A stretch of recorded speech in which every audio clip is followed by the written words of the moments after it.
So I think, a lot of people think about networks and the people they know in a very kind of opportunistic, so they think about people who are able to introduce them to kind of specific jobs or opportunities mostly, when in fact, the most important thing your network does on a day-to-day basis is give you information. And there's often this debate, is it the who you know or is it what you know? And people often say it's not what you know, it's who you know. But the truth is the who you know is the what you know. Like the information swirling about in your network is really, really important. Like what? What books to read, what kinds of people to spend time with, where the next great opportunity is, which company's hot, which industry's growing or contracting. Those types of things you will not find on Google, you will not find in a book. And in particular, judgment calls about subjective situations, like how should I approach my boss about a particular issue, or what's the best way to phrase this email about some pre-existing relationship I have a long time on. It requires enough kind of knowledge and personalization that tapping the brain of someone is actually the most efficient, effective way to deal with that professional challenge.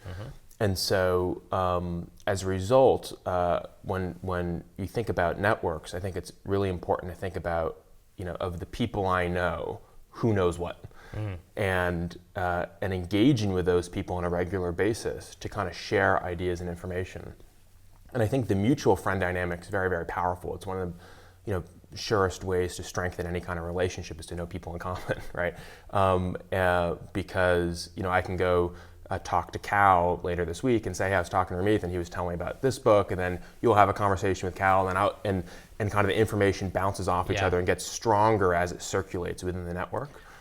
So I think it's very important to think about your network as being home to a lot of important information and insight that you want to be tapping and accessing regularly, not just when you need something, but on a regular basis. I love that. And I think for people who don't, like they're starting off, they don't have a powerful network, right?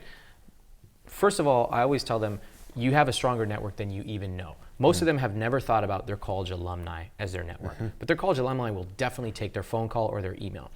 The people that they're connected through LinkedIn or through Facebook, those people can actually help as well. They're parents' friends. I remember a friend that you introduced me to who was actually one of our first Dream Job students. She was like, I don't have a network. And I was like, really? You don't have a network? And I spent like 25 seconds with her, and she's like, oh, actually, my parents happen to know the COO of Intel and this and that. But her barrier was, I want to do it on my own. And I think what you'll find with top performers is that networks help.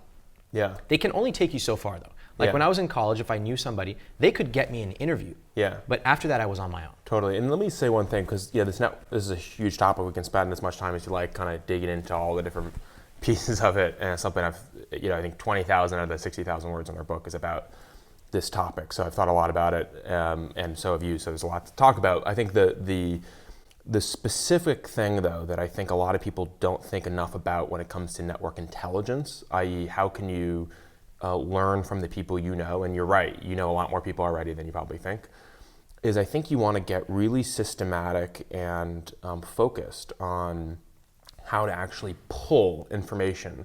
Like, so you're sitting down with coffee. So great, you've gotten the coffee. By the way, it's not easy, but I know you've written and we've all written about that. So now you're sitting down to the coffee.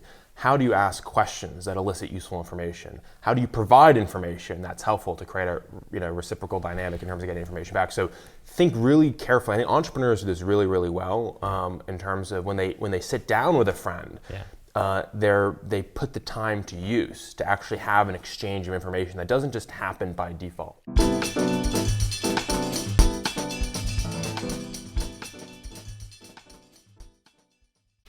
Most people are extremely uncomfortable with doing something if there's an uncertain outcome.